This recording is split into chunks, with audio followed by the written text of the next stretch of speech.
Nah, apabila manusia meninggal dunia, Pak, maka apa yang terjadi? Inqata anhu amaluhu. Amal-amal kebiasaan dia terhenti, terputus. Bapak mungkin yang biasa ikut kajian fikih muamalah. Besok meninggal, 2 pekan lagi nggak bisa lagi menghadiri kajian di sini. Kebiasaan sholat berjamaah di sini selesai. Kebiasaan jualan, sedekah dan yang lain semuanya selesai. Kira-kira Pak, kalau kebiasaan baik kita terputus, terhenti, apakah tetap kita dapat pahala? Jawabannya secara asalnya tidak. Karena Bapak tidak melakukannya lagi. Kecuali ada 3 hal. Yang Bapak jika sudah tidak melakukannya, pahalanya terus mengalir. Tetap terus mengalir meskipun Bapak sudah di alam barzah, alam kubur. Apa amalan tersebut? Yang pertama adalah shadaqatin jariyah. Sedekah yang terus mengalir pahalanya. Imam Nawawi mengatakan di sini bahwa sedekah jariyah di sini adalah wakaf. Paham? Wakaf. Wakaf. Ada yang lagi Pak, yang lebih bagus lagi, yaitu Manihatul Anzi. Manihatul Anzi itu gambarannya di hadis Pak, tak kala kita punya kambing betina, paham? Kambing betina yang sedang menyusui gitu anaknya. Kemudian kambing ini kita pinjamkan ke orang. Nah, orang itu memanfaatkan air susunya, kita dapat apa? Dapat pahala terus menerus. Paham? Tapi suatu saat kambing itu kita ambil lagi. Coba dia pinjam 2 tahun mungkin atau 3 tahun, kita apa? Ambil lagi. Nah, kita akan mendapatkan terus pahala selama dia meminjam hal tersebut. Yang kedua adalah ilmin yuntafa'u bih, ilmu yang dimanfaatkan. Ilmu di sini Pak mencangkup 2 gitu ya, ilmu agama dan ilmu dunia. Paham? Bapak mungkin tidak bisa menjadi seorang yang menjadi penyampai agama. Paham? Bisanya mungkin hanya share di status di media sosial, potongan gitu, potongan-potongan ceramah. Maka Bapak apa? Sudah ikut andil dalam apa? Menyampaikan, mengajarkan ilmu. Paham?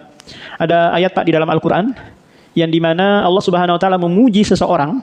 Enggak biasa Allah itu memuji seseorang Pak di dalam Al-Qur'an, tapi ada seorang yang dipuji oleh Allah di dalam surah Yasin. Wa jaa'a min aqsal madinati rajulun yas'a qala ya qaumi ittabi'ul mursalin ittabi'u man lam yas'al, apa kelanjutannya? Ittabi'ul mursalin, ikutilah para rasul. Kata Allah Subhanahu wa taala, wa jaa'a min aqsal madinah, datang seorang pemuda dari ujung kota, datang ke tengah kota menyampaikan kepada orang-orang di sana, ittabi'ul mursalin, ikutilah rasul ini yang tidak pernah meminta upah kepada kalian, dia menyampaikan kebenaran. Coba lihat Pak, orang ini tidak ngajarin ilmu. Paham? Apa yang kira-kira yang dia lakukan? Hanya nyuruh orang, ayo ikut yuk, ayo masuk kajian, masuk ke masjid, ikut ini, dengarkan ini. Hanya itu aja yang dia lakukan Pak. Tapi perbuatannya ini dipuji oleh Allah Subhanahu wa taala. Diabadikan pujian tersebut yang dibaca terus menerus. Padahal tidak banyak yang dia lakukan. Hanya apa? Ayo masuk. Itu aja. Dia nggak nyampaikan hadis, nggak nyampaikan Al-Quran, nggak nyampaikan ilmu. Tapi apa? Ngajakin orang. Bapak mungkin bisa dengan bentuk apa? Masang flyer kajian di statusnya mungkin, atau share kajian-kajian. Paham? Orang mungkin baca sekali 2 kali belum tertarik. Mungkin yang ke 1000 kalinya baru apa? Baru tertarik. Yang intinya Bapak, kita jangan ikut jadi apa? Jadi penonton saja. Kita juga harus ikut andil sebagai subjek dalam apa? Dalam menyebarkan kebaikan. Kata Rasulullah, balighu anni walau ayah. Sampaikanlah dariku meskipun 1 ayat. Bapak paham atau tidak paham, sampaikan. Paham? Rubba muballaghin au aminas sami. Boleh jadi orang yang disampaikan itu lebih paham daripada yang menyampaikan. Paham? Kita tahu Pak, Nabi Ibrahim alaihi salam bertahun-tahun berdakwah, tak satu pun orang yang menjadi pengikutnya. Coba lihat. Bertahun-tahun berdakwah, enggak ada 1 orang pun sampai mati dia berdakwah Pak, enggak ada pengikutnya. Paham? Karena dakwah itu bukanlah ukurannya ada atau tidak pengikut. Ukurannya adalah kebenaran itu disampaikan. Paham? Nabi Nuh Pak, 950 tahun berdakwah. Pengikutnya hanya 82 orang. Coba kalau kita bagi itu Pak, 950 tahun dibagi 82. Berapa itu Pak? 12 ya. 12 tahun berdakwah, hanya 1 orang baru pengikutnya. 12 tahun berikutnya lagi baru apa? Baru 1 tahun. Sampai seperti itu. Tapi tidak mengenal namanya Bapak, putus asa. Paham? Intinya adalah tabligh, menyampaikan ilmu. Orang itu mau nerima, mendengar, mau mengamalkan, itu bukan urusan kita Pak. Itu urusan siapa? Urusan Allah.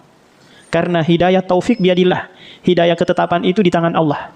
Orang itu mau menerima, mau mengamalkan, itu bukan urusan kita. Paham? Tapi kadang kita apa? Mau memasukkan diri ke wilayah yang bukan wilayah kita. Paham nggak? Kok nggak ada orang yang mau ikut ya? Kok nggak ada orang yang ini ya sama sekali? Anda bukan itu rananya. Anda rananya hanya apa Pak? Menyampaikan. Jangan seperti ucapan orang Bugis Pak. Yang sering diucapkan apa? Busa di timukku pedangi. Apa dia bilang? Berbusa sudah mulut saya sampaikan. Orang itu nggak mau ikuti. Ini keputusasaan. Paham? Karena ingin apa Pak? Ingin masuk ke ranah yang bukan ranahnya. Paham? Jadi ajarkan, sampaikan. Semoga saja itu apa namanya menjadi apa? Menjadi ilmu yang terus diamalkan, maka Bapak mendapatkan pahala. Selama ilmu itu dimanfaatkan. Kemudian yang ketiga Pak adalah waladin soleh, anak yang soleh. Anak di sini Pak itu sifatnya umum. Paham? Sifatnya umum. Anak dari nasab, dari keturunan kita, ataukah anak angkat, ataukah anak yang kita sekolahkan, ataukah anak yang kita ajarkan ilmu kepadanya. Paham? Maka nanti selama anak tersebut mendoakan, maka kita akan terus mendapatkan apa Pak? Kebaikan. Cuma yang istimewanya adalah anak kita sendiri. Paham? Nah, kalau kita didik dia atau masukkan ke pondok pesantren, dia tidak mendoakan atau mendoakan Pak, kita akan mendapatkan bagian dari kebaikan yang dia lakukan. Kenapa? Karena anak itu adalah hasil usaha orang tuanya. Paham? Sementara Allah berfirman, wa allaisa lil insani illa ma sa'a. Seseorang itu tidak mendapatkan kecuali usaha dari hasil usahanya sendiri. Paham? Jadi waladin soleh. Ingat Pak, walad di dalam Al-Quran maupun di dalam hadis itu maknanya mencakup anak laki-laki dan anak perempuan. Paham? Anak laki-laki dan anak perempuan. Tapi ketika nanti anak kita bermaksiat, anak kita mungkin kok sudah dididik agama, kok kerjanya main sabu-sabu aja, main game aja, main judi online, pokoknya kejahatan aja yang dilakukan. Kira-kira Pak, orang tuanya dapat dosa jariah nggak? Kira-kira?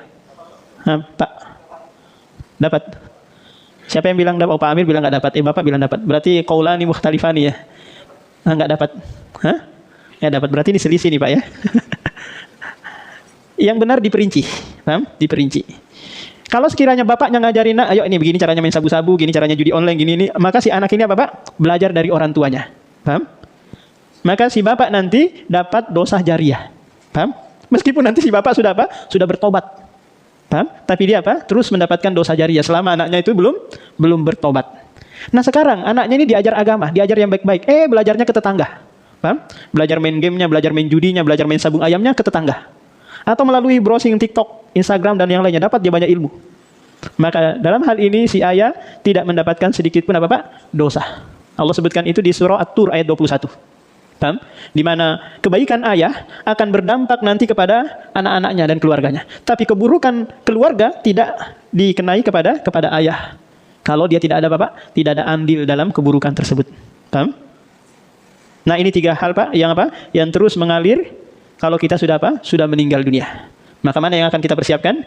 Nah, apa yang kita mampu ya, siapkan. Sedekah jariyah kah mungkin? Saat kita mungkin punya kelebihan harta, atau ilmu yang bermanfaat mungkin.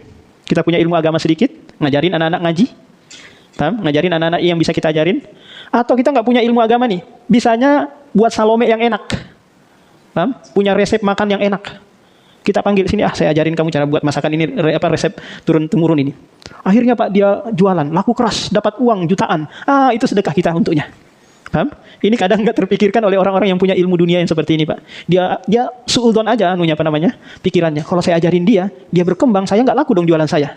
Padahal dia berkembang, antum tidak akan berkurang rezekinya. Paham? Dia berkembang dengan ilmu yang antum ajarkan, antum dapat terus sedekah, pahala. Tapi kadang pikiran dunianya beda kan Pak ya? Kalau saya ajarin dia, padahal ini hak paten ini, selesai saya, nggak ada lagi rezekinya. Ini sudah apa Pak? Sudah suudzon duluan, berprasangka buruk duluan. Paham? Kadang kita punya kelebihan ilmu dunia Pak, dibandingkan yang lain. Pintar masak kah, pintar ini kah, pintar ini. Sudah apa yang Bapak bisa ajarkan. Barangkali itu nanti dimanfaatkan sehingga menghasilkan uang, menghasilkan kebaikan, Bapak terus akan mendapatkan pahala.